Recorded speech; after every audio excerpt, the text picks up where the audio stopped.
하나님 말씀은 룻기서 4장을 보겠습니다. 4장. 룻기서 4장 1절에서 12절까지만 읽겠습니다. 4장 1절에서 12절까지 룻기서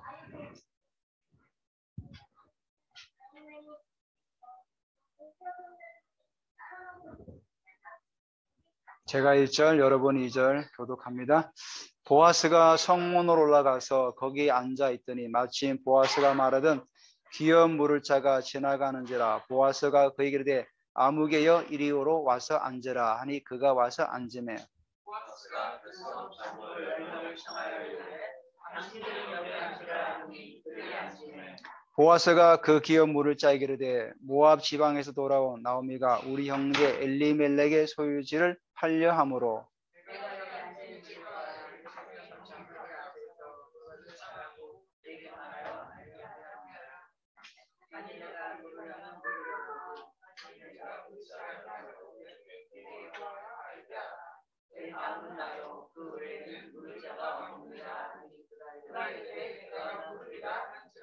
보아스가 이르되 내가 나오미 손에서 그 밭을 사는 날에 곧 죽은 자의 아내 모압 여인 룻에게 사서 그 죽은 자의 기업을 그의 이름으로 세워야 할지냐 하니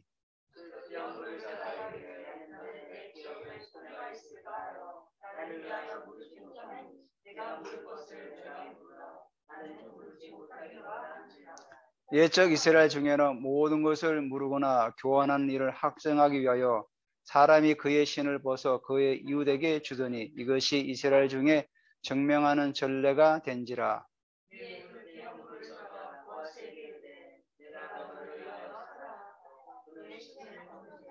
보아스가 장로들과 모든 백성에게 이르되 내가 엘리멜렉과 기론과 말론에게 있던 모든 것을 나오미 손에서 산 일에 너희가 오늘 증인이 되었고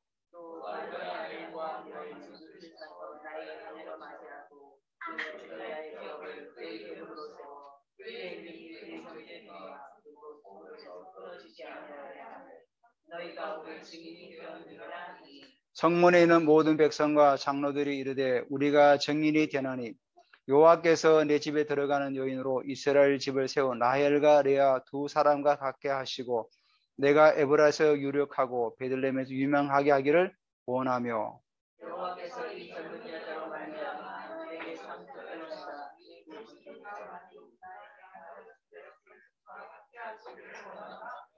아멘. 감사합니다. 오늘은 하나님 나라 혼인 예시. 우리가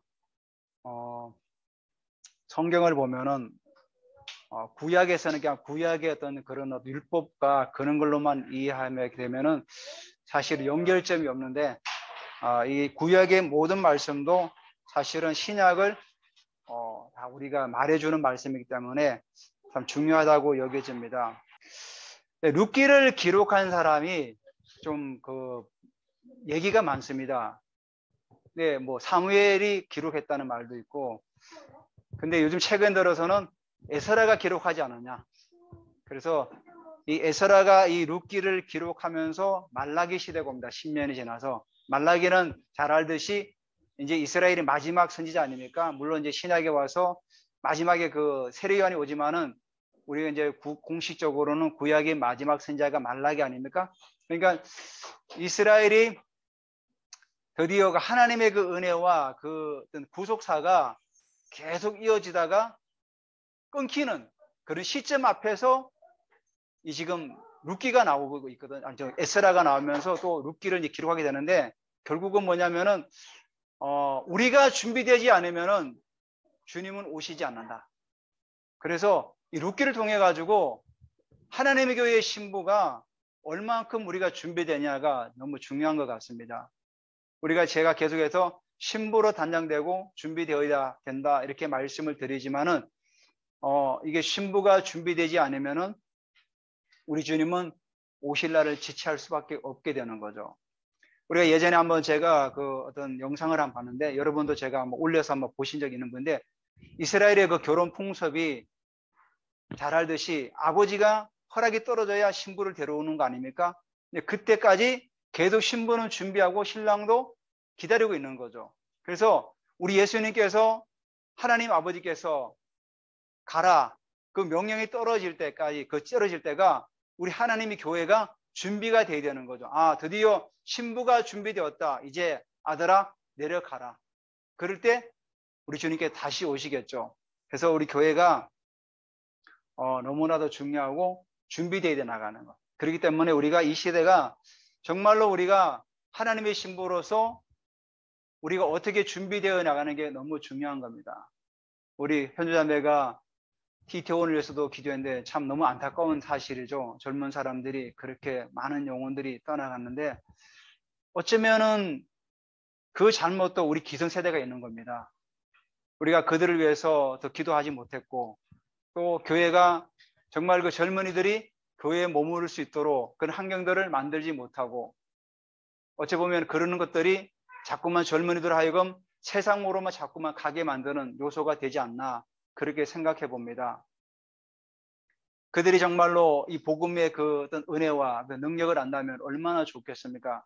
저는 이제 가끔씩 아니 거의 매일 제가 출근하면은 제 그 컴퓨터를 켜놓고 그 찬양을 들으면서 아침에 이제 하나님과 교제를 나눠요. 거기 보면은 이제 그 외국에서 이제 그 찬양 집회하는 거 보면은 정말 그 경기장에 엄청난 수재의 사람들이 모여가지고 찬양하고 또 미국에서도 그 예배당 큰 예배당에서 그 사람들이 모여가 예배드리 보면은 그 예배드린 모습은 봐도 은혜가 돼요. 아, 물론 우리는 생각하죠. 미국이 뭐 기독교가 나라지만은 이제는 뭐 타락해가지고 뭐 엄청나다지만은 그 와중에도 하나님을 신실하게 예배하는 자들이 있습니다. 있고 또 뭐 브라질에도 그렇고 정말 그런 모습들을 보면 아, 하나님 저희도 저희 나라도 정말 저렇게 예배드리고 찬양하는 그런 나라가 되면 좋겠습니다. 우리도 한때 여의도에 막 엄청난 100만이 모여가지고 기도하고 그랬던 데 있지 않습니까? 근데 지금은 전혀 그렇지 못한 거죠. 그래서 우리가 오늘 하나님 나라 혼인 예식을 통해서 우리가 준비가 돼야 된다. 이 말씀을 좀 드리고 싶습니다. 여러분 2장 23절에 보면은 2장 23절 한번 잠깐 펴보시기 바랍니다. 룻기 2장 23절 2장 23절 이에 룻이 보아스의 소녀들에게 가까이 있어서 보리추수와 밀추수를 마치기까지 이삭을 주며 그의 시어머니와 함께 거주하느니라. 여러분 보리추수와 밀추수가 이 마치기까지란 거의 한 3, 4개월 정도 걸립니다. 그 기간 동안 이 룻은 계속해서 그 이삭을 주수면서 그 시어머니 함께 거주하였다는 그 의미는 밀추수와 보리추수가 마치게 되면 오순절이 옵니다. 오순절. 소실절 지나가지고 이제 오순절 오지 않습니까? 그때까지 꾸준하게 계속해서 기도하고 준비했다는 거죠. 그러니까 룻이 보아스를 만나서 혼인 예식을 준비하기까지 끊임없이 나오미와 룻은 기도하면서 기다렸다는 겁니다. 하루하루를 추수하면서 그 추수한 것에 감사하며 하나님께 예배하며 기도하며 그렇게 기다렸다는 거죠. 기다리다가 드디어 4장에서 주님께서 일하시는 거죠. 그래서 여기 첫 번째 가지가 준비하심이라는데 주님이 일하시는 거예요. 주님이. 4장 1절에 보면 보아스가 성문으로 올라가서 거기 앉아 있더니 자 보아스는 누구를 위해서 올라가는 겁니까? 그 성문에 룻을 위해서 올라가는 거죠. 교회를 위해서 올라가는 거죠. 하나님의 교회 신부를 위해서 그가 성문에 올라가는 거죠. 성문에. 그래서 성문에 올라가서 거기 앉아 있더니 자, 이걸 보면은 보아스는 아마 장로로 보이는 것 같아요. 거기 앉았다 가니까 본래 이스라엘의 장로는 60세 이상 된 사람을 이제 등망 있고 있는 사람을 장로로 이제 세우는 거죠. 왜냐하면 60세 이전은 아직도 이제 뭐 군역을 감당해야 되고 노동을 감당하기 때문에 장로를 안 세우는데 60세가 넘어가면은 장로로 세우게 됩니다. 그러니까 보아스도 장로 같아요. 여기 올라가서 거기 앉았더라. 그러니까 이스라엘에 보면은 그 성문에 앉았다는 의미가 재판 자리에 앉았다는 그런 의미를 가지고 있습니다. 이스라엘 사람들은 그 성문에서 모든 걸 재판하고 판결하고 다 결정을 했던 곳이 바로 성문이에요.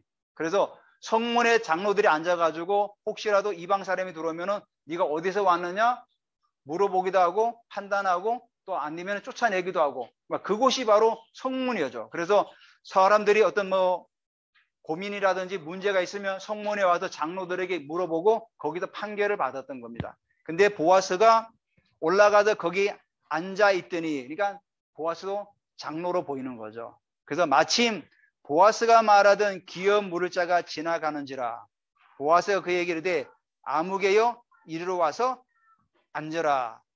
자, 여기 보면은 4장의 1절에 보면은 보아스가 기업 물을 자를 아무개여 이렇게 부릅니다. 아무개여. 보아스가 자기 친족 가운데 기업 물을 자, 그러니까 엘리멜렉의 그 형제 친족 가운데 이름을 모르겠습니까? 이름을 알죠. 그 조만한 동네에서 이름 모르는 거는 진짜 요즘 말하면 간첩이죠. 이름을 알아요. 근데 아무개여 이리 와서 앉아라. 근데 그 당시 보아스는 그 사람의 이름을 분명히 불렀을 겁니다. 근데 이 룻기를 기록한 에스라든지 사무엘이 이름을 기록하지 않았어요. 기록하지 않았어요. 그래서 어쨌거나 제가 그 말씀을 드리겠습니다. 아무개여 이리로 와서 앉으라니 그가 와서 앉음에. 그러니까 이름을 밝히고 싶지 않았던 뭔가 사정이 있었던 거죠. 우리가 이제 보게 되면은 이 첫 번째로 기업을 가장 물을 수 있는 사람이 거부하지 않습니까? 그러니까 이 사람의 명예라든지 그런 걸 위해서 저자가 이름을 밝히지 않았나. 또 우리가 이런 걸 바라보면서 이름이 성경에 기록된다는 사실이 너무 중요한 겁니다. 예수님께서 제자들을 누가복음에 보면 70인의 제자를 파송합니다. 파송해서 가는 곳마다 귀신을 쫓아내고 병든 자를 고치고 할 때 어떻게 합니까? 막 귀신이 사단이 하늘에 떨어지는 걸 내가 보았다 하면서 우리가 가서 기도하니까 귀신들이 벌벌 떨더이다 이렇게 말씀하고 있어요. 근데 그때 예수님께서 뭐라고 말씀하죠? 너희들의 이름이 하늘나라에 기록된 것을 더 기뻐하라.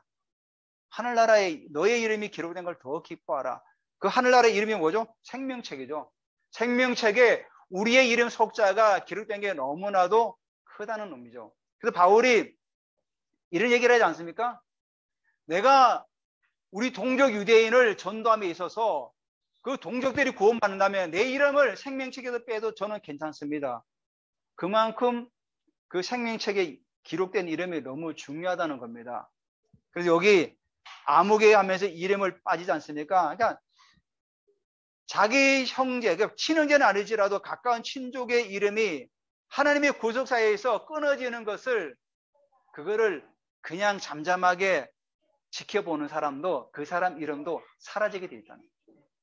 다시 말해서 하나님 나라를 위해서 나의 이름을 걸고 살아가는 그 사람의 이름을 하나님은 반드시 기억한다는 의미도 되는 거죠. 그래서 바울이 로마서 16장에 보면은 이름을 쫙 열고 하죠.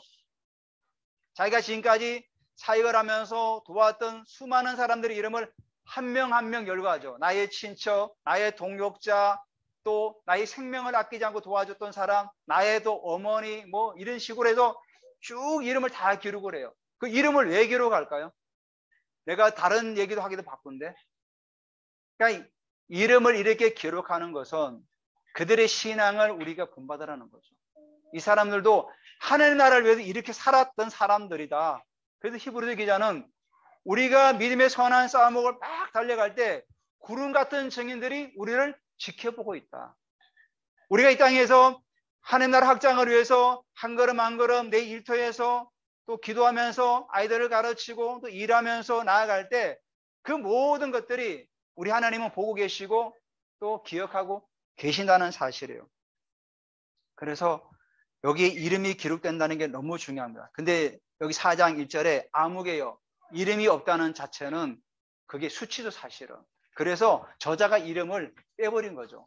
분명히 이름을 알고 있지만은 그 이름을 기록할 가치가 없었던 거죠. 왜냐하면 자기 근족 가까운 사람의 기업을 모르는 사람인데 그 일을 하지 않는 사람이다 보니까 빼버린 거죠. 다시 말해서 이 사람은 자신의 명예보다 자신의 재산 이런 것보다 뭐죠? 돈이 더 중요한 거죠. 아니 참 자신의 그 명예보다는 돈이 더 중요하기 때문에 그 돈을 따라가다 결국은 이름이 사라지는 거죠. 그래서 우리가 이런 걸 바라보면서 우리가 늘 기도할 때 여러분들 물질을 다스리는 사람이 되도록 기도하시기 바랍니다. 내가 물질의 노예가 돼서 살아가는 것보다는 내가 물질을 다스리는 사람이 되시기 바랍니다. 그래서 하나님, 저는 물질을 다스리는 사람입니다. 그래서 이 물질을 우리가 다스리는 자로서 날마다 내가 서기를 원합니다. 우리가 물질의 종이 되면은 끌려갈 수밖에 없어요. 그러면 물질의 종이 되면은 늘 돈은 늘 부족해요. 제가 살아오면서 경험했던 게, 제가 사실은 사역을 하다 보니 늘 물질에 쪼달리다 보니까 나도 모르게 나는 내 안에 물질의 종로를 타고 있는, 나를 발견할 때가 있어요. 하나님은 그럴 때마다 정말 사랑하셔가지고 그런 환난과 고난 속에서 내가 그걸 돌파되고 넘어가기를 원하시는 게 하나님의 뜻이더라고요. 그래서 때로는 우리에게 어려움을 주고 고난을 주고 그걸 통해 가지고 물질을 뛰어넘게 만드는 게 하나님의 법칙이에요. 그래서 혹시라도 내게 만약에 물질이 어려움이 온다 그러면 여러분, 하나님께서 물질을 뛰어넘으라는 훈련이에요. 뛰어넘어야 돼요. 뛰어넘지 못하면은 계속 내가 그 종로를 타면 끌려가는 거예요. 자, 이렇게 해서 아무개 이리 와서 앉으라 해서 그가 이제 와서 앉게 됩니다. 그리고 이제 보아스가 그 성읍 장로 10명을 청하여 10명을 이제 하인을 보내서 10명을 데려오게 됩니다. 그냥 이름 부른 게 아니라 청하여 여기 앉으라. 그래서 그들이 앉음에, 그래서 3절에 보아스가 그 기업 물을 자 이르되 모압 지방에 돌아온 나오미가 우리 형제 엘리멜렉의 소유주를 팔려 함으로.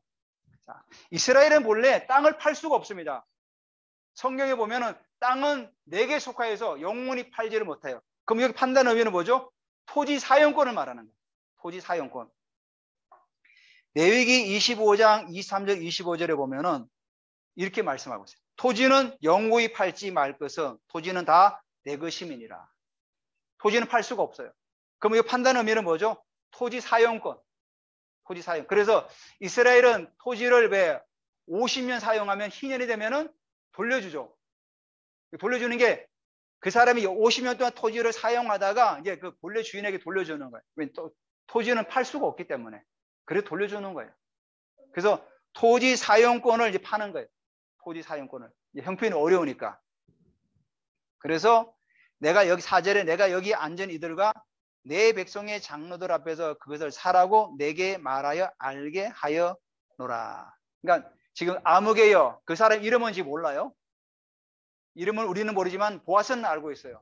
그 사람에게 지금 모압 지방에서 돌아온 나오미가 있는데 우리 형제 엘리멜렉이다. 그는 우리 가까운 형제인데 그 사람이 지금 형편이 어려워서 토지 사용권을 팔려고 하는데 네가 그걸 살 수 있겠냐? 지금 이렇게 물어보는 겁니다. 그러니까 4절에 말미에 내가 만일 물으지 아니하거든, 그러니까 내가 물으려면 물으거니와 만일 내가 물으지 아니하거든 내게 구하여 알게 하라. 내 담은 하여 그 외에는 물을 자가 없다. 이렇게 말하고 있습니다. 그러니까 그가 이르되 내가 물으리라 하는지라. 자, 가만 보면 어떻게 합니까? 지금 나오미가 나이가 많지 않습니까? 엘리멜렉도 죽었어요. 그래서 나오미랑 계대 결혼을 해서 나오미를 맞아들여도 나이가 들었기 때문에 자식을 낳을 수가 없습니다. 그러면 그 토지를 자기 기업으로 계속 가지고 갈 수 있는 이득이 생기는 거죠. 그러니까 이 얘기를 들으니까 보아스 얘기를 들으니까 그럼 내가 모르겠다 이렇게 선뜻 얘기합니다. 4절 나오죠. 그가 이르되 내가 물으리라 하는지라. 근데 5절에 뭐라고 하죠? 보아스가 이르되 내가 나오미 손에서 그 밭을 사는 날에 곧 죽은 자의 아내 모함의 룻에게 사서 그 죽은 자의 기업을 그의 이름으로 세워야 할지나 하니.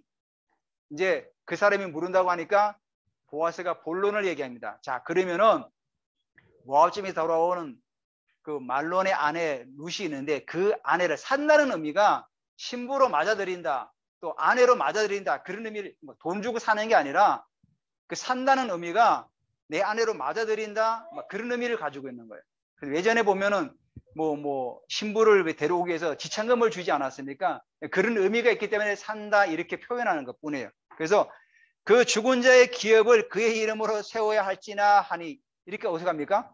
6절에 그 기업 물을 자가 이르되 나는 네 기업에 손해가 있을까요? 나를 하여 물으지 못하노라. 내가 물을 것은 내가 물으라. 나는 물으지 못하겠노라 하는지라.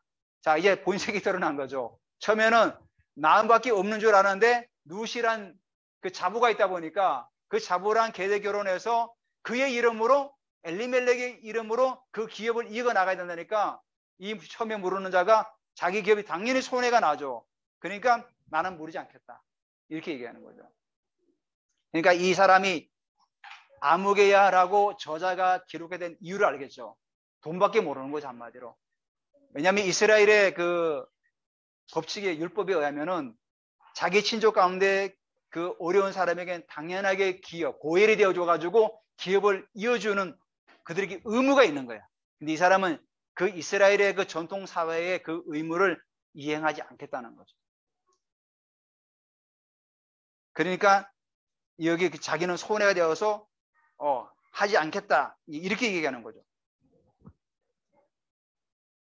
그래서 나는 물으지 못하겠노 하는지라. 그래서 저자가 이 사람 이름을 지워버린 거죠. 여러분 우리가 하는 나라의 일을 열심히 하다가 우리 이름이 만약에 사라진다면 어떻게 되겠습니까? 얼마나 우리가 안타깝겠습니까? 예수님께서 그런 말씀하지 않았습니까? 주여 주여 하는 자마다 다 천국에 들어갈 것이 아니라 내 뜻대로 행하는 자만 들어간다잖아요. 물론 우리가 하나님 자녀로서 구원의 확신을 가진 건 맞는 겁니다. 맞지만은 성경에서 이렇게 이름이 사라져 나간다는 것은 수치죠, 한마디로. 우리가 하나님 나라 열심히 일해서 우리의 이름이 생명책에 기록되어서 우리가 주님 앞에 섰을 때 당당하게 제가 이 땅에서 열심히 살았을 때 그때 그 평가받을 때 얼마나 기쁩니까? 하여튼 이래 돼서 이 사람은 이제 물으지 못하겠다 이게 된 겁니다. 그러니까 이 신을 이제 벗게 되죠. 옛적에 이스라엘 중에는 모든 것을 모르거나 교화하는 일을 확증하기 위하여 사람이 그의 신을 벗어 그의 이웃에게 주더니 이것이 이스라엘 중에 증명하는 전례가 된지라. 그러니까 한마디로 뭐 어떤 전통 뭐 이렇게 된 거죠. 사실은 만약에 기업을 물으지 않는다면 더 수치스럽게 있었어요. 구약 성경 신명기 25장 9절에 보면은 이렇게 말하고 있어요. 그의 형제 아내가 장로들 앞에서 그에게 나아가서 그의 신에서 신을 벗기고 그 얼굴에 침을 뱉으며 이르기를 그의 형제의 집을 세우기를 즐기 아니하는 자에게는 이같이 할 것이라. 본래 율법에는 이렇게 돼 있어요. 그냥 신을 벗어도 주는 게 아니라 그 밭을 파는 사람이 그 사람의 다음 그 고해를 자에게 신발을 강제로 벗긴 다음에 얼굴에 침을 뱉어서 이 얘기를 하는 거야. 벗기면서 형제 집을 세우기를 즐겨 하는 자 하고 이렇게 책망했다는 거야. 침을 뱉으면서. 굉장히 수치스러운 거죠. 그러니까 그만큼 처음에 구약 성경 신명기 25장에는 이렇게 기록되어 있었어요. 근데 지금은 여기 나오죠. 세월이 지나가지고 신명기 다 지나고 마지막 말라기 다가오니까 이제는 이게 바뀐 거예요. 그냥 신발을 벗어서 주면 끝나는 거예요. 이렇게 돼 있는 거예요. 그러니까 많이 바뀐 거, 완곡된 거죠. 처음에는 신발을 벗기고 침을 뱉고 막 책망을 했는데 이제는 그냥 신발을 벗어주는 걸로 바뀌어 온 거예요. 포로로 지나고 기간이 지나면서 이렇게 온 거죠. 성경에 보면은 신을 벗는 경우가 가끔 있어요. 신을 벗는 경우가 모세가 가시나무 떨기 아래에 섰을 때 어떻게 하죠? 하나님께서 이곳은 거룩한 곳이니 신을 벗으라 그러죠. 그러니까 신을 벗는 경우가 하나님의 그 임재 장소에 들어갈 때 신을 벗었죠. 거룩한 곳에 들어갈 때는 신을 벗었어요.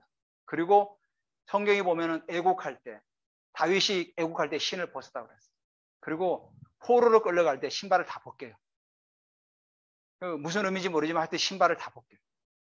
그리고 마지막에 신발을 벗는 게 이게 고엘이 되었을 때, 고엘을 거부했을 때 신발을 벗기고 또 그러니까 이 당시에 와서는 이제 물건을 매매하거나 뭐 할 때 신발을 벗어서 보증이 되는 거죠. 신발을 벗어서 장로들 앞에 보이면은 내가 이 사람에게서 물건을 샀습니다. 또 물건을 팔았습니다. 이런 어떤 하나의 뭐 표시로서 신발을 벗게 되는 거죠.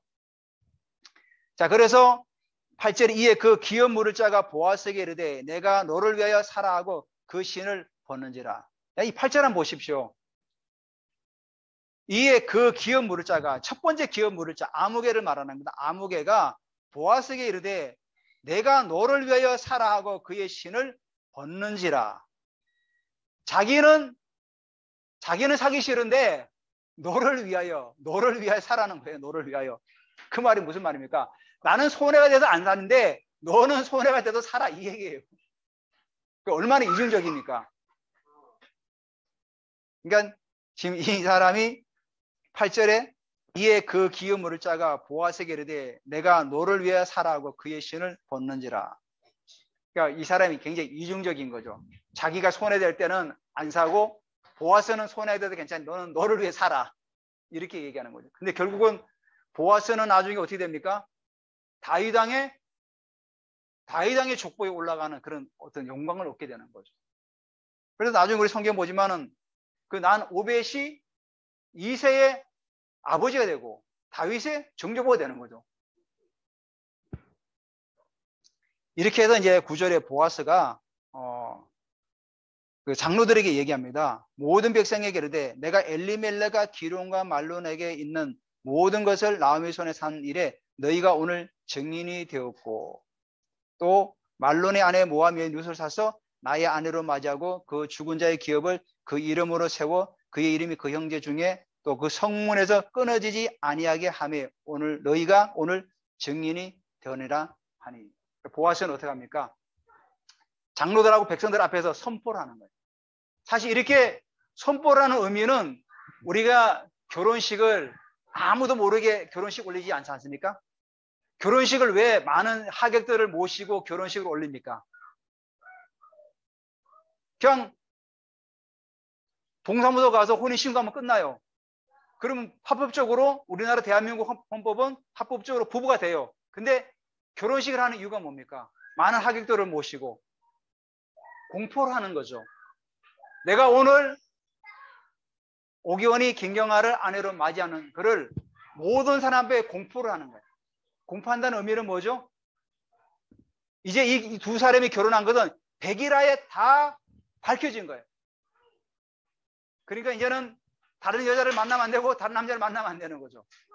그리고 많은 사람들 앞에 선서했기 때문에 내가 이 한 남자 한 여자를 위해서 내가 일평생을 헌신하고 내가 또 수고해야 된다는 걸 사람들 앞에 보여주는 거예요. 그런 의미를 가지고 있는 거예요. 그러니까 우리가 결혼식을 많은 사람들 앞에 하객들을 모시고 하는 이유가 뭐냐면은 바로 모든 사람들이 공포하는 거예요. 공포하는 거예요. 그리고 오늘 여기 보아스가 장로들과 백성들에게 내가 나오미를 사가지고 또 엘리멜렉의 그 기업을 내가 사서 기업으로 부른다고 하고 공포한다는 거예요. 그러면 많은 사람들이 증인이니까 어떻게 합니까? 보아스가 제대로 일을 처리해야 되겠죠. 처리하지 않으면은 사람들에게 자기가 그렇게 말해놓고 안 하면 어떡하냐. 그러니까 보아스는 사실 룻을 위해서 그 나오미를 위해서 이렇게 공포를 하게 되는 거예요. 공포를 해가지고 사람들에게 어떤 사회적으로 도덕적으로 그 책임을 다하려고 하는 그 마음을 가지고 있다는 사실이에요. 그래서 이렇게 백성들하고 장로들 앞에서 이렇게 얘기하고 있는 겁니다. 자, 그래서 그렇게 이렇게 보아스가 헌신했을 때 하나님께서 그에게 어마어마한 축복을 내립니다. 쏟아지는 축복.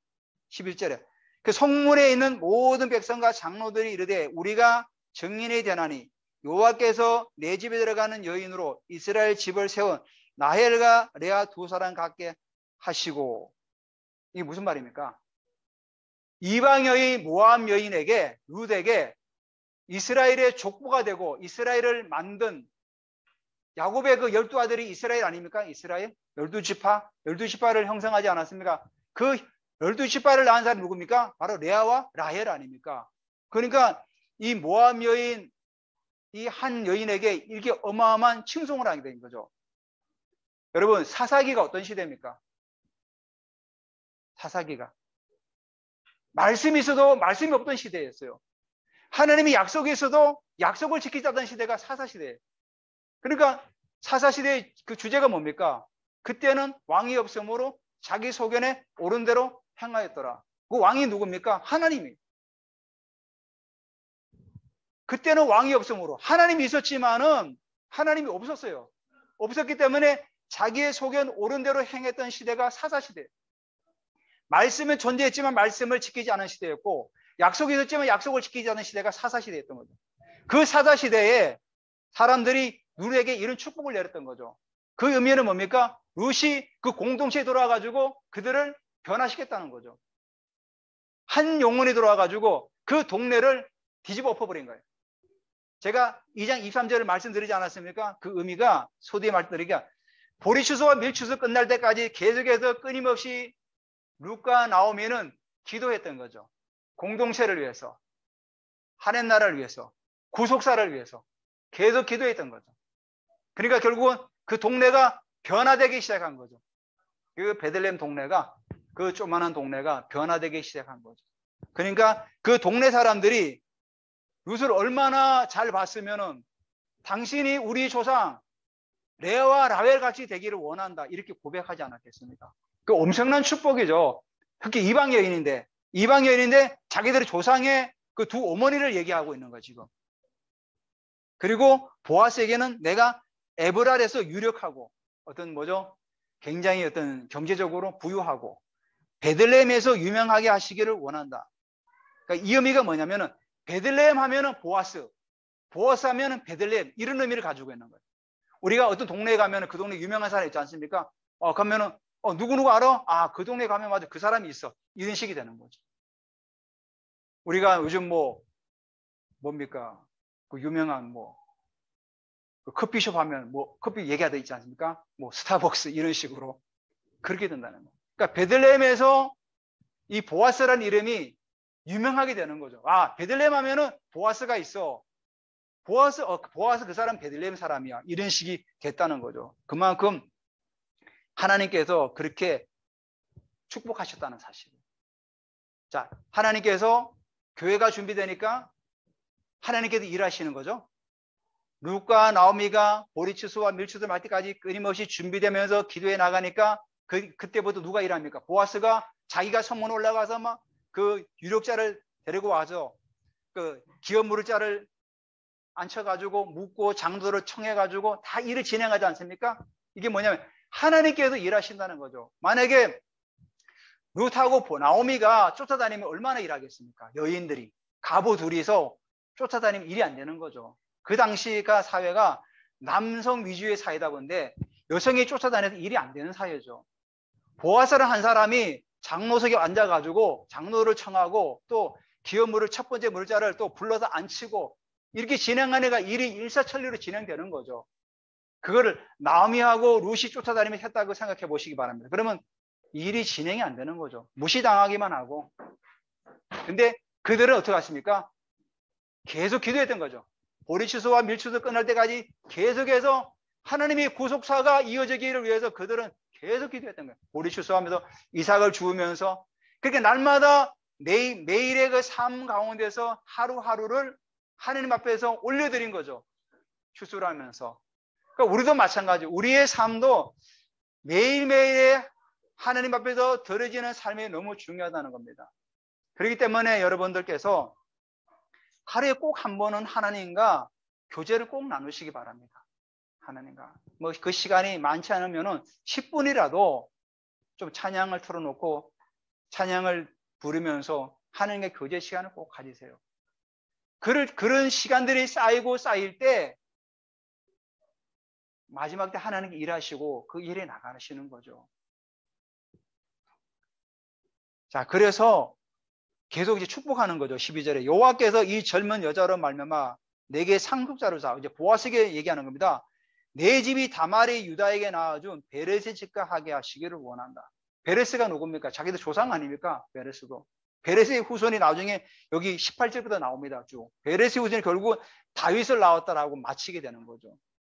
그러니까 보아스는 어마어마한 축복을 받거든요. 만약에 보아스가 룻하고 결혼하지 않았다면은 그 족보에 들 수 없었던 거죠. 그게 그렇게 결혼했기 때문에, 룻과 결혼했기 때문에 오벳을 낳을 수가 있었던 겁니다. 그래서 이에 13절에 보아스가 룻을 맞이하여 아내로 삼고 그에게 들어갔더니 여호와께서 그에게 임신하게 하시면 그가 아들을 낳은지라. 자, 이 아들을 낳았다는 이 의미가 어마어마한 겁니다. 여러분, 성경에 보면은 아들을 낳지 못할 때 항상 부속사가 멈춰 있어요. 한나가 사무엘을 낳기 전에 어떻게 했습니까? 이스라엘 시대는 엘리 제사장 아래에서 씨름하고 있었죠. 두 아들 흠니와 비느하스는 한마디로 엉망진창이었죠. 하나님의 제사를 멸시하고, 그런 시대에 한나가 성전에서 실로의 성막에서 기도할 때 하나님께 그에게 허락했던 거죠. 그래서 나중에 그가 근심을 벗고 집에 갈 때, 동침할 때 아기가 나지 않습니까? 구속사가 시작된 거죠. 구속사가 멈춰 있을 때는 그 시대는 하나님 말씀을 제대로 지켜지지 못한 시대가 되는 거죠. 한나가 사무엘을 낳을 때 하나님께서는 뭐죠? 하나님의 역사를 이루어가는 거죠. 성경에 보면 사단은 항상 뭐죠? 여자의 후손이 오는 걸 막아요. 아담의 처음의 자손이 누구였죠? 가인과 아벨이었죠. 창세기 3장 15절에 여자의 후손이 그의 발꿈치를 상하게 한다고 그랬거든요. 그러니까 이 사단은 어떻게 하든지 여자의 후손이 오면 안 돼요. 그러니까 이 가인이 아벨을 쳐 죽이는 거죠. 그래서 그렇지만 하나님은 또 어떻게 합니까? 또 셋이랑 후손을 주게 되잖아요. 그러니까 성경에 보면은 아들을 낳았다 이 의미는 구속사가 계속해서 진행되고 있다는 걸 말하고 있습니다. 그러니까 오늘 여기도 13절에 임신하게 하시면 그가 아들을 낳은지라. 구속사가 멈춰 있다가 여러분 보아스 나이가 한 60세 이상, 65세라 그랬죠 제가? 60세 넘은 사람이에요. 조금 있으면 떠날 사람이에요. 학자들은 보아스가 오벳을 낳고는 아마도 죽었다 이렇게 말하고 있더라고요.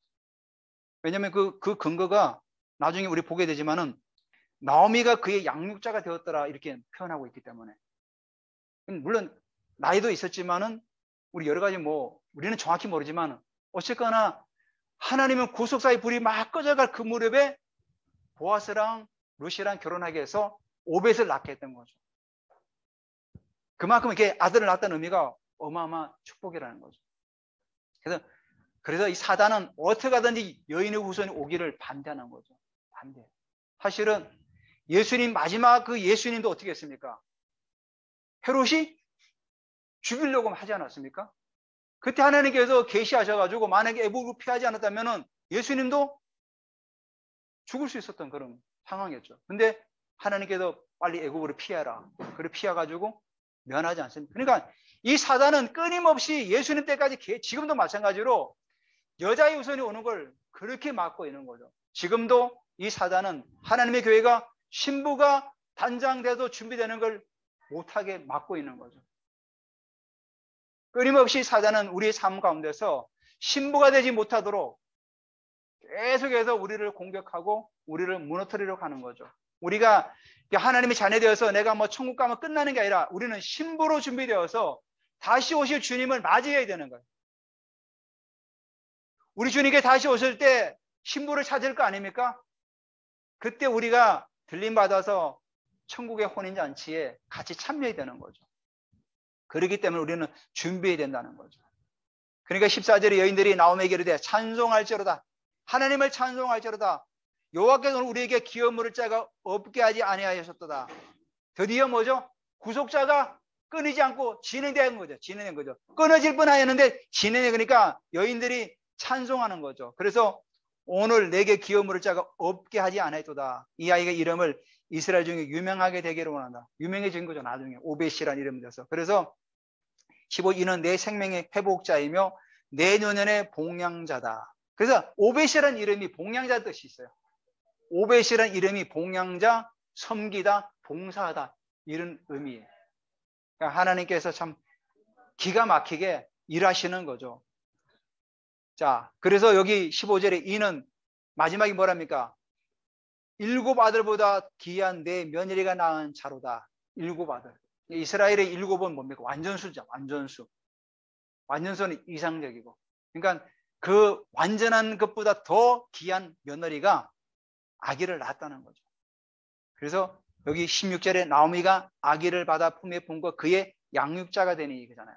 여기 16절이 한 말씀이 나오미가 아기를 받아 품에 품고 그의 양육자가 되니. 그러니까 금방 아니었지만은 양육자가 되었다는 의미는 아마도 보아스가 이 오벳을 놓고 떠나가지 않았나, 그렇게 되는 의미를 받아들이는 거죠. 그의 이웃 여인들이 그에게 이름을 지어 주되 나오미에게 아들이 태어났다 하여 그의 이름을 오벳이라 하였는데 그는 다윗의 아버지 이새의 아버지였더라. 그러니까 이 저자는 미리 다윗까지 다 보고 있었던 거죠. 다 봤기 때문에 이렇게 기록할 수가 있었던 거죠. 자, 그래서 마지막으로 여자의 후손, 우리에게 족보가 이제 나오죠. 족보. 그러니까 항상 족보에 보면은 맨 마지막에 나오는 사람이 가장 중요해요. 여기 뭐죠? 22절에 오벳은 이새를 낳고 이제는 다윗을 낳았더라. 그러니까 제일 마지막에 나온 사람이 제일 중요하기 때문에 마지막에 이름을 언급하게 되는 거예요. 그래서 시편도 보면은 1편의 시편 누구 겁니까? 다윗의 시. 복 있는 자는, 그 시작하는 게 바로 다윗의 시죠. 하나님께서 다윗을 통해서 하나님 나라를 계속해서 이어나가게 있는 거죠. 그래서 날마다 우리의 삶도 하나님 앞에서, 그걸 오메르 카운터라고 그래요. 그 오순절부터 6월절까지 쭉 이어지는 그 보리추석, 밀추석 끝날 때까지 하루하루를 하나님께 드리는 걸 오메르 카운터라고 그래요. 힘을. 매일매일 하나님께 올려드리는 그런 헌신들. 그런 삶 가운데서 우리가 날마다 주님의 음성을 듣고 주님의 그 음성에 귀를 기울이며 살아가면서 하루하루의 삶을 하나님께 올려드릴 때 우리가 늘 하나님 앞에 그렇게 기도해죠. 하나님, 오늘도 내 삶에서 하나님께서 원하시는 게 무엇입니까? 그러면 하루하루를 올려드리며 살아가는 거죠. 그러다가 정말 그 때가 되었을 때 우리가 하나님 앞에서 어떤 그 은혜를 받고, 오늘도 분명히 그 준비되어 나갈 때 하나님께서 보아스나 룰에게 축복하지 않았습니까? 하나님 반드시 우리에게 그런 시간표를 주실 겁니다. 그 시간표가 우리가 하루하루의 어떤 그 삶의 헌신과 그 감사가 쌓여질 때 반드시 우리에게 결실이 맺어진다는 사실입니다. 여러분, 그래서 한 주간 아니 또 매일 삶 가운데 하나님께 제 삶에 무엇을 원하신지를 물으면서 하루하루를 또 은혜 가운데 살아가시길 주님의 이름으로 축복드립니다.